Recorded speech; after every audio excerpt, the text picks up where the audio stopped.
दोस्तों वैसे तो आपने बहुत सारी ऐसी कहानियाँ सुनी होगी दोस्ती की कि दोस्त ने दोस्त के लिए ये कर दिया, ये कुर्बान कर दिया। लेकिन आज की जो मैं कहानी आपको सुनाने वाला हूँ, दोस्ती पर कैसे दब्बा लगता है, इसी के बारे में जो है वो आज की कहानी है। दरअसल दोस्तों आज की जो सच्ची घटना है ये मुंबई का एक इलाका पड़ता है कल्याण, वहीं की है। कल्याण में जो है ये एक लड़का रहता था जिसका नाम सीनू था। वहाँ के एक कपड़ा फैक्ट्री में वो काम करता था। सीनू जो है वो दरअसल बिहार का रहने वाला था। जब सीनू कपड़ा फैक्ट्री में काम करता है तो उसकी मुलाकात होती है शिवा नाम के एक लड़के से। शिवा अपनी पत्नी के साथ जो है वो कल्याण में रहता था, वो भी जो है बेसिकली वो बिहार का रहने वाला था। अब जब सीनू और शिवा जो है वो आपस में मिलते हैं तो दोनों के बीच जो है वो गहरी दोस्ती हो जाती है। अब शिवा जो है वो अपने परिवार के साथ रहता था और जो सीनू है वो अपने पिताजी के साथ जो है वहाँ पर किराए पर रहकर फैक्ट्री में काम किया करता था। शिवा एक दिन क्या कहता है कि अपने जो दोस्त है सीनू उसको दावत देता है, कहता है कि तुम जो है हमारे घर आओ और हमारे घर जो है वो खाना, आज डिनर तुम हमारे घर करना, रात का खाना जो है तुम आज हमारे घर खाना। सीनू कहता है कि ठीक है, आज मैं रात को तुम्हारे घर खाना खाऊंगा। सीनू जो है वो शिवा के घर अपने दोस्त के घर जाता है और खाना खाकर जो है अपने घर चला आता है। अब दोस्तों सीनू जो है जब शिवा के घर खाना खाकर आता है तो उसकी जो नज़र है वो शिवा की पत्नी पर पड़ता है जिसका नाम जो है राबड़ी है। इसी बीच शिवा जो है वो अपने घर कई बार सीनू को बुलाता है और कभी भी कोई पार्टी पड़ता है तो वो अपने घर पर बुलाता है सीनू को और कहता है कि आज तुम्हारा दावत जो है वो हमारे घर है। इसी बीच सीनू का जो है वो शिवा के घर आना जाना लगा रहता है।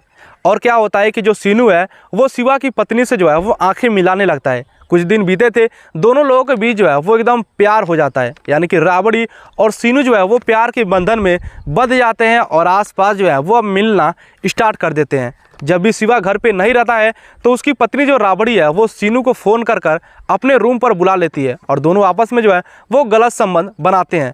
इसकी जो खबर है वो शिवा को जो है वो थोड़ा भी नहीं था कि मेरी जो पत्नी है और जो मेरा दोस्त है सीनू वो आपस में प्रेम प्रसंग में बंध गए हैं।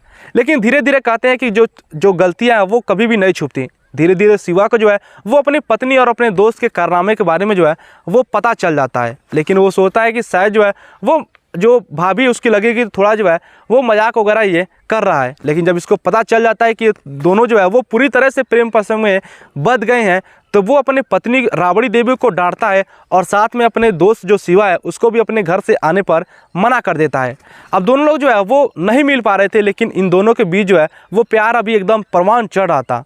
अब राबड़ी देवी है अब बाहर इससे मिलना स्टार्ट कर देती है। जब जो शिवा है वो फैक्ट्री में काम करने के लिए चला जाता है तो राबड़ी देवी तुरंत जो है वो सीनू को किसी अलग रेस्टोरेंट, किसी होटल में बुला लेती है और उसके साथ जो है वो संबंध बनाती है। इसी बीच क्या होता है कि धीरे धीरे जो बातें हैं वो पूरे फैक्ट्री में जो है वो पता चल जाती है। शिवा जिस फैक्ट्री में काम करता है और सीनू जिस फैक्ट्री में काम करता है, सारे जितने भी वहाँ पर मजदूर हैं सभी को पता चल जाता है कि शिवा की पत्नी और सीनू के बीच जो है वो प्रेम प्रसंग चल रहा है। अब जो लोग हैं वो शिवा को जो है वो चिढ़ाने लगते हैं कि तुम्हारी जो पत्नी है वो सीनू से जो है वो नैन लड़ा रही है, उसके साथ जो है वो गलत संबंध बना रही है। जब इस बात को जब शिवा सुनता है, इस ताने को सुनता है, तो वो जो एकदम पूरी तरीके से एकदम क्रोध में आ जाता है और जो है वो सीनू को अलग करने की कोशिश करता है, यानी कि उसको जो है वो अपनी पत्नी से अलग करने की कोशिश करता है। बेसिकली वो जो है सीनू को मारना चाहता है। इसी बीच क्या होता है कि शिवा जो है वो एक दिन अपने दोस्त सीनू को फ़ोन करता है अपने घर पे और कहता है कि आज जो है तुम्हारा दावत हमारे घर पे है, तुम यहाँ पर आ जाओ। लेकिन जो सीनू है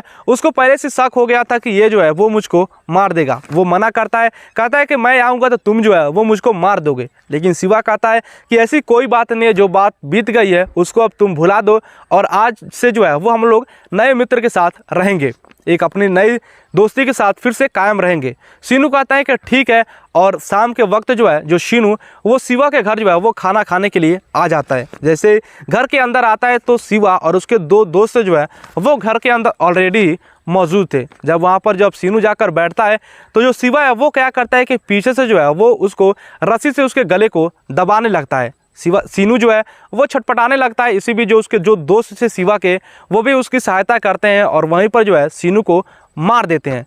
अब मार देने के बाद क्या करते हैं कि उसके शरीर को उठाकर जो है छत पर ले जाते हैं और छत के ऊपर जो पानी की जो टंकी रहती है उसी में डाल देते हैं। डालकर टंकी को बंद कर देते हैं और जो उसके दोस्त है वो वहाँ से चले जाते हैं। अब शाम होता है तो शिवा जो है वो मार्केट में जाता है और मार्केट में जाकर जो है वो 30 किलो का नमक का बोरी लाता है।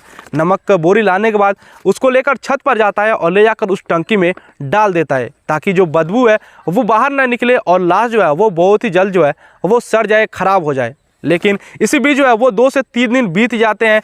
वहाँ पर जो उसके सीनू के पिता थे उनको शक होता है, क्योंकि जो सीनू के पिता थे उनको जो है वो थोड़ा बहुत इसके प्रेम प्रसंग के बारे में पता था कि सीनू जो है वो शिवा की पत्नी से प्यार करता है। अब उसको जो सीधा जब 2-3 दिन जब सीनू जब घर पे नहीं आता है तो उसको जो है वो शक होता है कि शायद जो है मेरे सीनू के साथ कुछ हो गया है। वो पास के जो है वो पुलिस स्टेशन में जाता है और डायरेक्ट कहता है कि मेरा जो लड़का है सीनू उसको शिवा ने मार दिया है।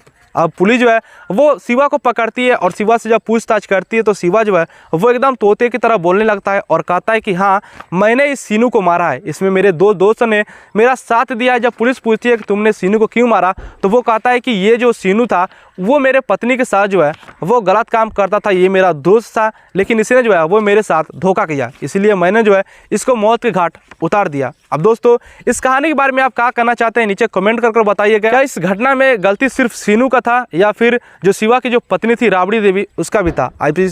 आप इसके बारे में जो है वो नीचे कमेंट कर बता सकते हैं। बाकी दोस्तों इस कहानी के मकसद किसी के बनाव के साथ ठेस पहुंचाना नहीं है, जस्ट एक कहानी जो है वो एक इन्फॉर्मेशन के लिए। तो ये स्टोरी अच्छा लगा हो तो चैनल को सब्सक्राइब कर दीजिएगा। मिलते हैं एक नए वीडियो में, तब तक के लिए बाय बाय।